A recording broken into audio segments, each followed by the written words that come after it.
Hello guys, my name is TimGad, and today I'll be showing you guys a gameplay of the AT15A, a Tier 7 British tank destroyer. And this tank has been buffed in the 9.4 patch. Now it finally got preferential matchmaking, and I'm really thankful for that, because this tank was terrible against Tier 9s. And like, if you just look at the penetration, you will see what I mean by terrible at Tier 9s. If you would meet at E75 or something that has a lot of armor or is hold down, you will probably most of the time just completely die against him. And you also had 850 hit points, and that was terrible.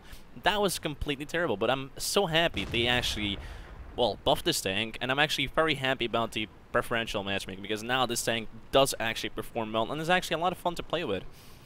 And yeah, the first thing I'm gonna do here is completely push to the city, because from the city, like, I like to use this tank more as a brawler slash sniper. It depends on the situation, plus the map.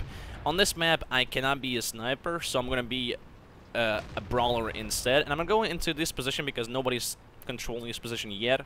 Our team split up is quite bad, as you guys can see on our left side. Like, most of our team is kind of on the left side. I'm not really a big fan of that, because they're completely in the open and they're not really doing much for our team. And there you go, Comet is attacking very aggressive here. Put one shot into him, he bounces, and I go for it because I want to get some damage going. And I know I can do that right now because they are not covering their side right here. So meaning I can just go out and take shots on this KV2 that did not even notice me before that. And he can't really do much in return. If he hits my weak spot, he can do that, but sadly he just goes to my lower plate, and he does not pen that. Comet is starting to play very aggressive with me, and I do notice that. I repair my tracks immediately, and I start looking at him. I back up my ass to the wall, because if I don't do that, he will just completely destroy me. And now the Comet really cannot do much, because my fire rate is pretty damn good. His fire rate is also good, but he's not aiming for my weak spots. And that is a problem for him right now, and he's kind of just wasting his tank. And yeah, there he goes. His friends are backing him up, as you can see. VK went up, he shot me in the side, but managed to bounce that once. That was a great job there, VK. Good job there. Go for his tracks, track him immediately. Fall back a little bit. Tiger P is pushing up, IS is pushing up, Tiger 1 is pushing up. A lot of them are really going for me. And I will show you why this tank is now amazing with preferential matchmaking, because if you know how to angle, if you know how to play your tank, if you know how to move around, you will have this kind of amazing games. And this is the first thing I noticed here. This Tiger 1 and the Tiger P do know where my weak spots are, and they are actually penning me. So I'm kind of like trying to focus more on them, because the IS doesn't really go, it's not really going for my weak spots, and the VK is a tier 6 tank, so I don't really care about him. Tiger 1 gets tracked here, and Tiger P gets tracked as well. Tiger P bounces, and I can completely just unload on him. VK just goes forward.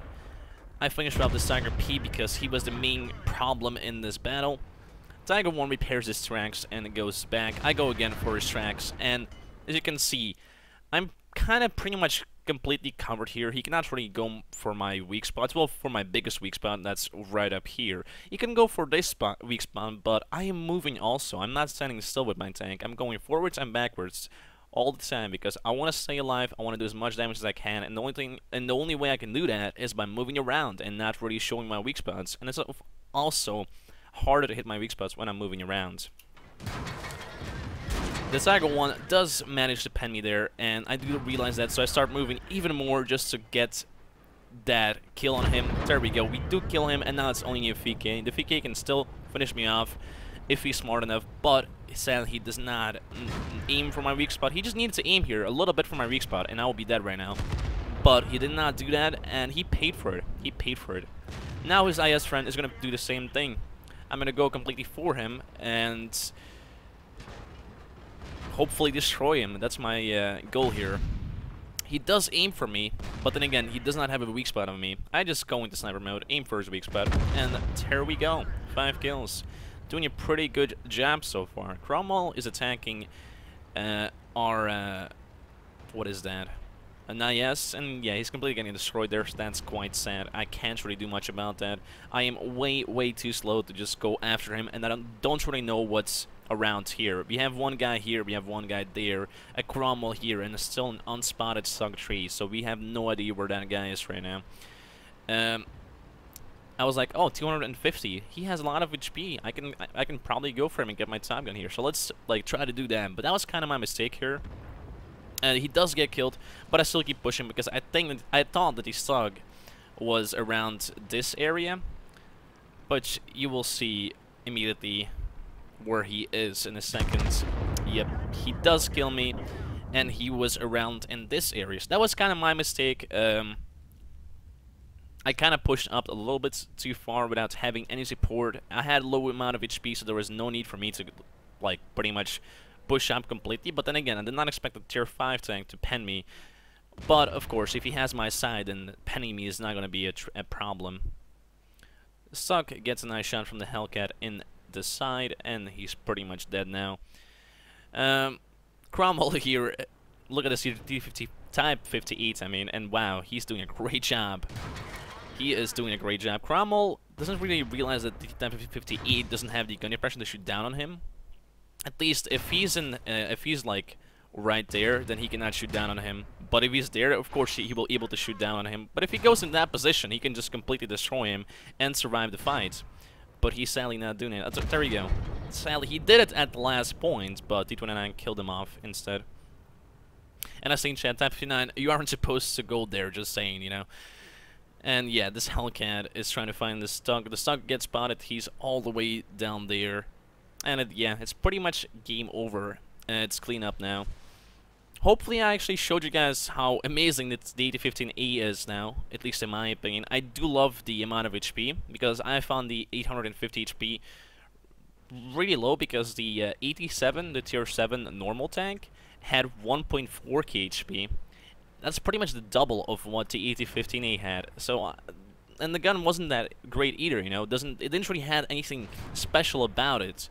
Like, everything was okay. The HP was really low, like, really low. Like, but then again, a lot of tier 7s get that amount of HP. But the British ones usually get a lot more, as you guys probably know. And also, you will probably have a question. Why the hell am I not using mods? Well, that's a pretty good question. I was struggling with some mods, like my mods were pretty much breaking my FPS, so I kind of just removed it for a little while, and I started playing without it. I only have zoom in mod and session stats, and that's it right now. Nothing more, and surprisingly, I'm actually doing better without having any mods on. It sounds really stupid, but it is so, because I don't look at how good the player is. For me, everybody is the same. Same thing for my team. I don't look at how pro that guy is or how pro this guy is. I just focus on my gameplay, and I just focus on doing so much damage as possible or winning the game. And because of that, I've been having amazing sessions. I've been having them, like, my best sessions in months, and I'm very proud of that. So, for now, I will be not using any mods. I will be just trying out without any mods, and we'll see how it goes. Like, I do enjoy it for now. In the future, I will probably change it, but for now, it is perfect the way it is. But yeah, let's just jump over to the after battle reports. So, here's the after battle report. As you can see, I got East Tanker, Fighter, Duelist, Fire for Effect, Bruiser, and High Caliber. A pretty awesome game in general. As you can see, I did a good amount of damage that game. 4.3k damage and 1.5k base XP. A pretty awesome game in general. It did show you off how good the AT15A now is. It didn't really get changes on its gun, but believe me, now the tank is just way better, and it's also way more fun to play with, because you don't need to worry about getting into a tier 9 game, because you never get into a tier 9 game. You only get into tier 8s and tier 7s, and that's it. And also the plus 200 hit points that you got, I think it was something around that, is also amazing. It does change your game a little bit, because you can now play more aggressive and not pay as much for it as you did, or as you used to do with the AT15. So in my opinion, this tank is amazing now. Or it was already amazing, but it just needed a little buff, and a preferential matchmaking. It needed that for sure, because the gun was just not good enough to be in internet games. And surprisingly, I got so much shenanigans in this tank. It was crazy. It was kind of stupid how much shenanigans I got. So I kind of gave up on playing on this tank, but I'm happy they've changed this tank a little bit, and now it's actually a lot of fun to play with. So if you want to pick up a good tier 7 premium tank, I should give you, you have a good amount of options. You have the E25, the SU, but this tank is also an option if you want to be more of a brawler, and for that, this tank is pretty much perfect. I am not gonna lie. In detail report, I made around 90k profit. That is not bad at all. And yeah, in general, a pretty good game, a really fast game, only 7 minutes, and the game was already over. But I'm happy about my outcome. If you guys did enjoy this replay, you can always leave a like, subscribe, and comment. But as usual, guys, thanks for watching, and I will see you next time.